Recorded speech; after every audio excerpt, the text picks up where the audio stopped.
내 운명을 사랑하라 암을 페이리. 이것이 지금부터 나의 사랑이 될 것이다.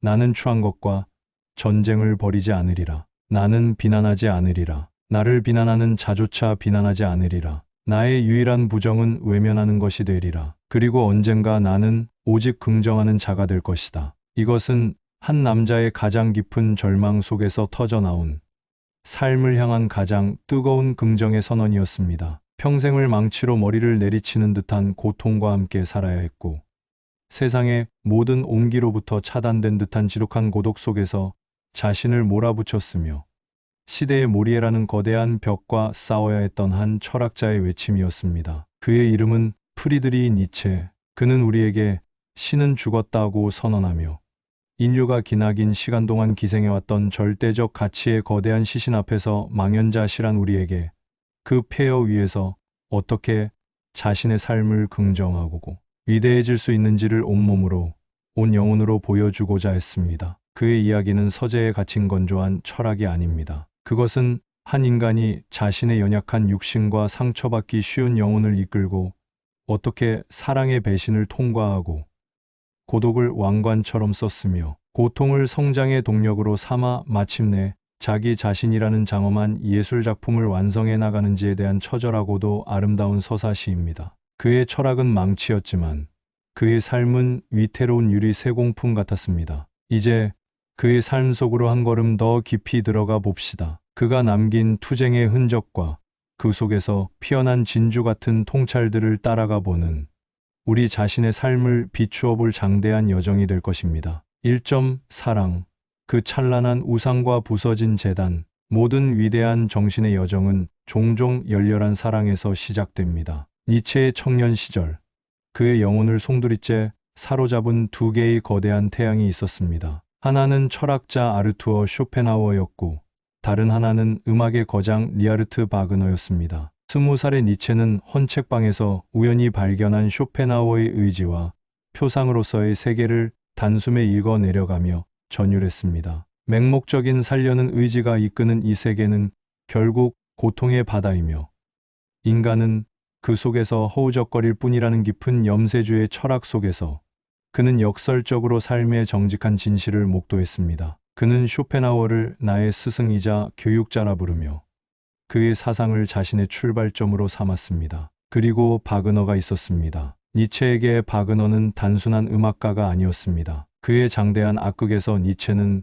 그리스 비극의 디오니소스적 정신이 부활하는 것을 보았고 몰락해가는 유럽 문화를 구원할 새로운 예술의 서광을 보았습니다. 스위스 트리부셴에 있는 바그너의 집에 머물며 보냈던 시간들은 니체에게 황홀경 그 자체였습니다. 거장의 순결을 느끼고 그의 사상과 예술에 대해 밤새도록 토론하며 그는 자신이 위대한 역사의 일부가 되었다고 느꼈습니다. 그는 바그너를 거의 신적인 존재, 시대를 이끌어갈 문화적 구세주로 숭배했습니다. 이 지적인 사랑은 헌신적이었습니다. 니체는 자신의 첫 저작인 비극의 탄생을 바그너에게 헌정하며 고대 그리스 비극을 끌어와 바그너 음악의 위대함을 변호했습니다. 이로 인해 그는 촉망받던 고전 문헌학계로부터 거센 비난을 받고 사실상 학자로서의 길을 스스로 차단했지만 개의치 않았습니다. 사랑하는 우상을 위해서라면 그 어떤 희생도 감수할 수 있었습니다. 하지만 모든 우상은 언젠가 자신의 그림자를 드러내는 법입니다. 니체는 점차 바그너에게서 자신이 기대했던 위대한 정신이 아닌 다른 무언가를 발견하기 시작했습니다. 바그너의 후기 작품, 특히 파르지팔은 니체가 보기에 쇼펜하우어적 염세주의와 기독교적 동정심에 기댄 퇴행적인 예술이었습니다. 그가 모든 것을 걸고 기대했던 바이로이트 축제에서 본 것은 순수한 예술 공동체가 아니라 부르주아들의 허영심과 속물적인 독일 민족주의가 들끓는 거대한 쇼였습니다. 니체가 그토록 경멸했던 군중이 그곳에 있었습니다. 그가 신처럼 숭배했던 바그너는 어느새 성공에 취해 자신을 연기하는 노련한 배우처럼 보였습니다. 결별의 시간은 피할 수 없었습니다. 그것은 단순한 친구와의 절교가 아니었습니다. 그것은 자신의 청춘을 바쳤던 이상과의 결별이었고 아버지처럼 따랐던 존재에 대한 사상적 살인이었습니다. 이스라리고 고통스러운 경험을 통해 니체는 뼈에 사무치는 교훈을 얻었습니다. 누군가를 맹목적으로 숭배하고 따르는 것은 결국 자기 자신을 배신하고 노예로 전락시키는 행위라는 것을, 진정한 사랑은 상대를 통해 나를 발견하는 것에서 시작하여 종국에는 그 상대를 넘어서서 나 자신의 고유한 길을 개척하는 것이어야 했습니다. 이 상처가 아물기도 전에 그의 삶에 또 한 번의 사랑이 폭풍처럼 몰아쳤습니다. 지성과 미모, 자유로운 영혼을 모두 갖춘 러시아 출신의 여인 루 안드레아스 살로메였습니다. 니체는 친구 파울레와 함께 로마에서 살로메를 만났고 세 사람은 서로의 지성에 감탄하며 순식간에 깊은 유대감을 형성했습니다. 니체는 자신의 고독한 사상을 이해하고 함께 날아오를 수 있는 유일한 동반자를 드디어 만났다고 확신했습니다. 그는 살로메에게 2번이나 청혼했지만 결혼이라는 제도에 얽매이기 싫었던 자유로운 영혼의 살로메는 이를 모두 거절했습니다. 설상가상으로 살로메는 니체의 친구였던 파울레와 연인 관계로 발전했고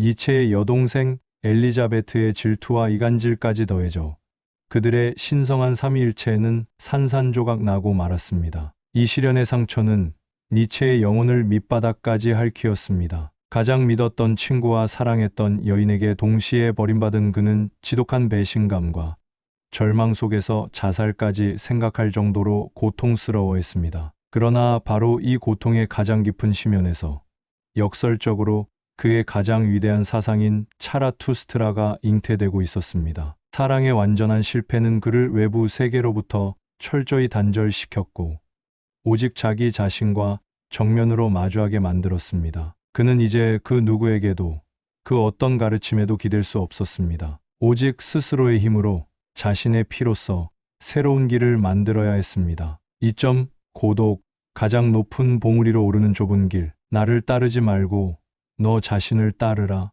바그너라는 우상의 제단을 스스로 무너뜨리고 살로메라는 사랑의 신기루에서 깨어난 니체는 이제 완전한 고독 속으로 걸어 들어갑니다. 이미 악화된 건강 문제로 안정적인 바젤 대학 교수직을 내려놓은 그는 이제 유럽을 떠도는 영원한 방랑자였습니다. 여름에는 스위스 알프스의 작은 마을 질스 마리아에서, 겨울에는 이탈리아의 토리노나 프랑스의 니스 해변에서 그는 가벼운 여행 가방 하나와 원고 뭉치의 의지에 이곳저곳을 옮겨다니며 글을 썼습니다. 그의 일상은 그야말로 고통과의 투쟁이었습니다. 시도 때도 없이 찾아와 망치로 머리를 내리치는 듯한 편두통, 거의 실명에 가까울 정도의 극심한 시력저하, 끊임없이 위액을 깨어내게 만드는 소화불량. 그의 하루는 글을 쓸 수 있는 몇 안 되는 맑은 정신의 시간을 확보하기 위한 처절한 사투였습니다. 그는 고통 속에서 사유했고 구토의 간극 사이에서 글을 썼습니다. 연약한 육신이라는 감옥에 갇힌 채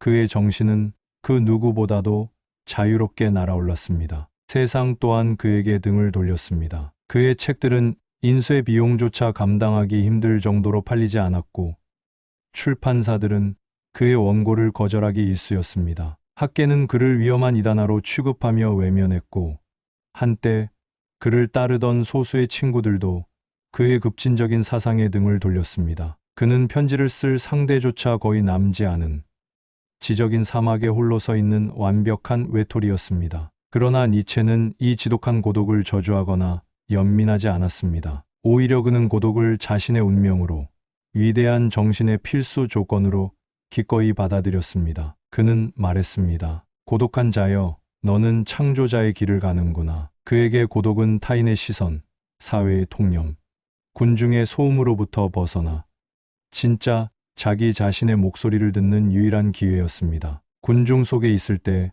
우리는 필연적으로 타인의 가치를 내면화하고 그들처럼 생각하고 느끼며 자신의 개성을 잃어버립니다. 하지만 완벽한 고독 속에서 우리는 비로소 나는 누구인가? 나의 삶은 무엇을 향해야 하는가? 라는 근원적인 질문과 마주할 수 있습니다. 스위스 알프스의 장엄하고 고고한 봉우리들은 그의 유일한 친구이자 위대한 스승이었습니다. 그는 해발 2000m의 고지대를 매일같이 산책하며 인간의 고통 따위에는 아랑곳하지 않는 거대한 자연의 영원함 앞에서 인간의 왜소함과 동시에 그 위대함의 가능성을 생각했습니다. 바로 이 고독한 산책길의 어느 날 질스 마리아 호숫가의 거대한 피라미드 모양 바위 차라투스트라의 돌 옆에서 그는 영원회귀라는 가장 무서운 사상과 마주칩니다. 고독은 그에게 두려움이 아니라 가장 심오한 진리를 계시받는 통로였던 것입니다. 이 고독 속에서 그의 분신이자 예언자인 차라투스트라가 태어났습니다. 차라투스트라는 10년간 산속에서 고독하게 지혜를 쌓은 후 그것을 인간들에게 전하기 위해 산에서 내려오는 인물입니다. 즉, 니체에게 고독은 세상을 등지는 높이가 아니라 세상에 새로운 가치를 선물하기 위해 더 높은 곳으로 오르는 과정이며 더 큰 목소리를 내기 위한 침묵의 준비 기간이었습니다. 그는 고독을 통해 배웠습니다. 진정으로 강한 인간은 타인과의 관계에 의존하여 자신의 가치를 확인받는 자가 아니라 자신의 내면에서 삶의 의미와 방향을 발견하고 긍정하는 자라는 것을. 고독은 약한 자에게는 스스로를 파괴하는 독이지만 강한 자에게는 자신을 재련하는 신성한 용광로가 됩니다. 3. 극복. 인간이라는 다리를 건너 이버맨쉬로. 인간은 극복되어야 할 그 무엇이다. 너희는 너희 자신을 극복하기 위해 무엇을 했는가? 니체 철학의 심장에는 극복이라는 역동적인 개념이 자리 잡고 있습니다. 그는 인간이 완성된 존재가 아니라 동물과 이버맨쉬 초인 사이에 놓인 다리와 같은 존재라고 보았습니다. 따라서 인간의 과제는 그저 현재 상태에 안주하는 것이 아니라 끊임없이 자기 자신을 뛰어넘어 이버맨쉬를 향해 나아가는 것입니다. 이러한 사상의 배경에는 그의 가장 유명한 선언, 신은 죽었다가 있습니다. 니체는 즐거운 학문에서 광인의 비유를 통해 이 사건의 의미를 설명합니다. 등불을 들고 시장에 뛰어든 광인이 내가 신을 죽였다. 우리 모두가 신을 죽였다. 고 외치지만 시장의 사람들은 그를 비웃을 뿐입니다. 그들은 신의 죽음이 무엇을 의미하는지, 그로 인해 자신들이 어떤 심연 위에 서게 되었는지를 전혀 깨닫지 못합니다. 신의 죽음이란 단순히 종교적 신의 부재만을 의미하는 것이 아닙니다. 그것은 지금까지 서구 문명을 지탱해왔던 절대적인 진리, 보편적인 도덕, 삶의 목적을 부여하던 모든 플라톤적 기독교적 가치 체계가 그 기반을 상실했음을 의미합니다. 이제 인간은 어디에도 기댈 곳이 없습니다. 삶의 의미는 더 이상 주어지지 않습니다. 이러한 가치의 상실 상태를 그는 허무주의 니힐리즘이라고 불렀습니다. 허무주의는 수동적인 허무주의와 능동적인 허무주의로 나뉩니다. 수동적 허무주의는 삶의 의미를 잃고 절망과 무기력에 빠져 쓰러져가는 것입니다. 하지만 니체는 이 허무주의를 그저 바라만 보고 있어서는 안 된다고, 그것은 반드시 극복되어야 할 과제라고 역설했습니다. 이것이 바로 능동적 허무주의의 길입니다. 그렇다면 어떻게 극복할 것인가? 바로 인간 스스로가 새로운 가치를 창조하는 주체가 되는 것입니다. 신이 사라진 텅 빈 하늘에 인간이 스스로 별을 띄우는 것입니다. 자기 삶의 의미를 스스로 부여하는 창조자. 이것이 바로 이버맨쉬입니다. 이버맨쉬는 동정과 연민을 미덕으로 삼는 기독교적 노예, 도덕을 경멸하고 자신의 힘의 의지에 따라 새로운 가치를 세우는 주인 도덕의 인간입니다. 니체는 차라투스트라는 이렇게 말했다 해서 인간 정신이 위버맨쉬로 나아가는 세 가지 변화 단계를 제시합니다. 첫째는 낙타의 단계입니다. 낙타는 너는 해야 한다는 사회와 전통의 무거운 짐을 묵묵히 지고 사막을 건넙니다. 인내하고 복종하는 정신입니다. 둘째는 사자의 단계입니다. 사막의 가장 외로운 곳에서 낙타는 사자로 변합니다. 사자는 나는 하겠다고 외치며 너는 해야 한다는 이름의 거대한 용과 싸워 자유를 쟁취합니다. 기존의 가치를 파괴하는 저항의 정신입니다. 그러나 파괴만으로는 새로운 것을 만들 수 없습니다. 그래서 마지막 어린아이의 단계가 필요합니다. 어린아이는 순수함이자 망각이며 새로운 시작입니다. 어린아이는 편견 없이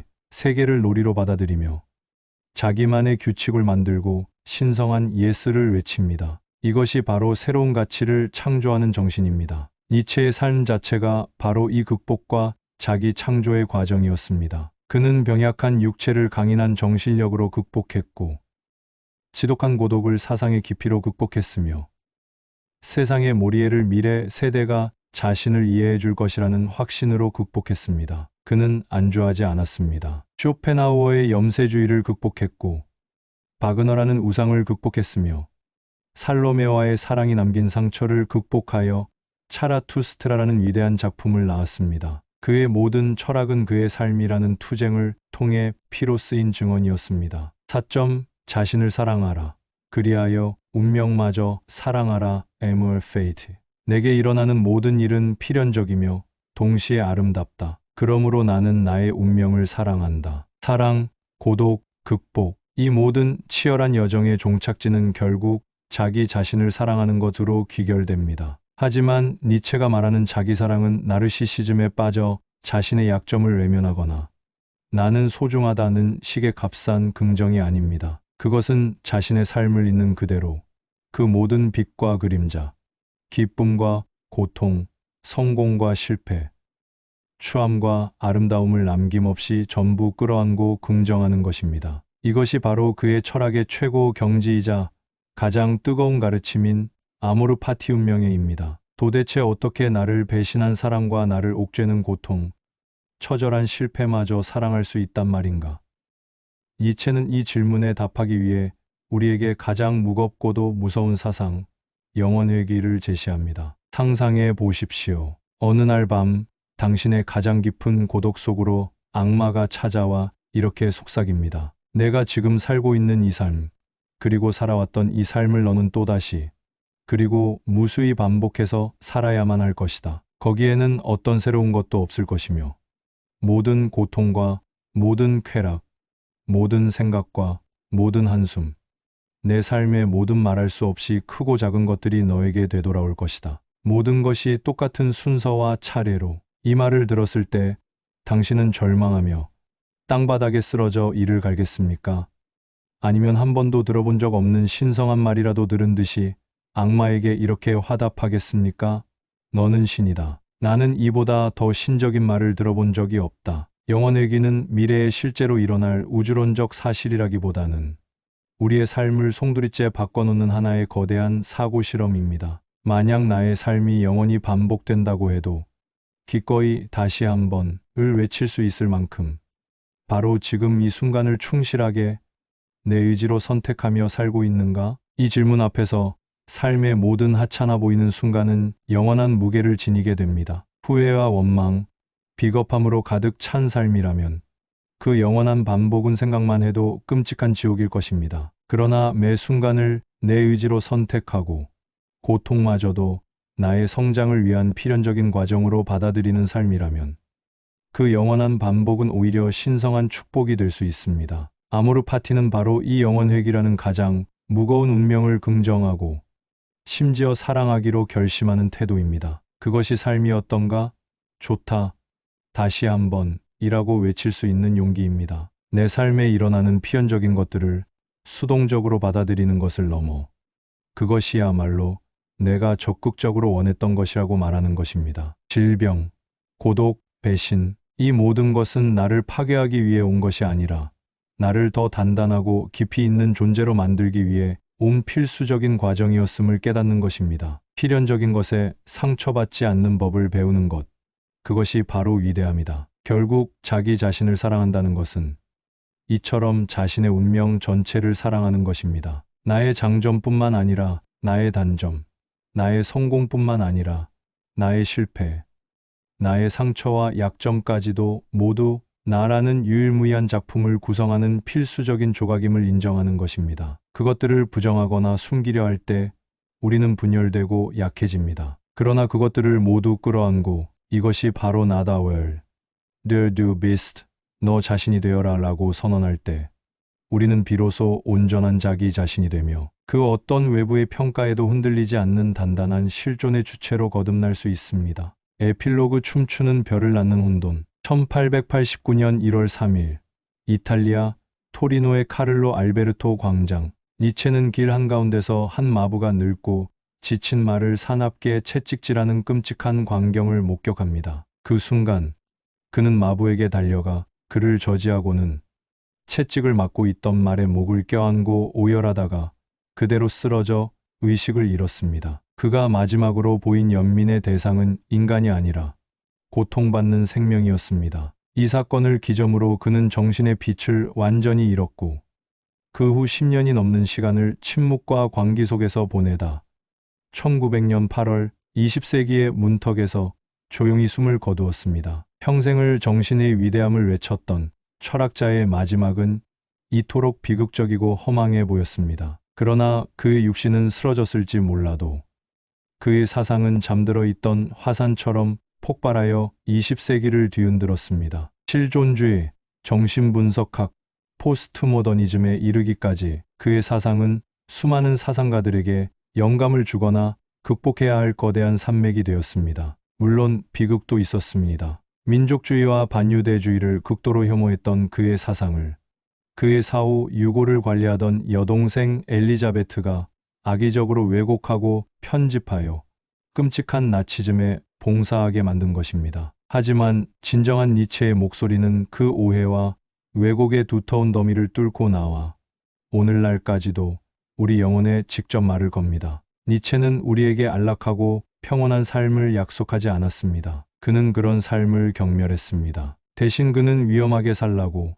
빈벽을 타는 등반가처럼 살라고, 너 자신을 넘어서라고, 너의 운명을 사랑하라고 속삭입니다. 그의 삶은 결코 행복하지 않았습니다. 그러나 그의 삶은 그 누구보다도 치열했고 의미로 가득 차 있었습니다. 그는 자신의 고통을 철학으로 주조해냈고 가장 깊은 심연의 어둠 속에서 춤추는 법을 배웠습니다. 그는 이렇게 말했습니다. 사람은 자신의 내면에서 춤추는 별을 낳기 위해 반드시 자신 안에 혼돈을 품고 있어야 한다. 우리의 삶에도 사랑의 배신이 남긴 상처가 있고 사무치게 외로운 밤이 있으며 모든 것을 포기하고 싶게 만드는 절망의 순간들이 있습니다. 그 혼돈 앞에서 주저앉아 신을 원망하거나 세상을 탓하며 쓰러져 갈 수도 있습니다. 하지만 니체는 우리에게 다른 길을, 더 좁고 험하지만 더 높은 곳으로 향하는 길을 보여줍니다. 그 혼돈을 회피하지 말고 끌어안으라고,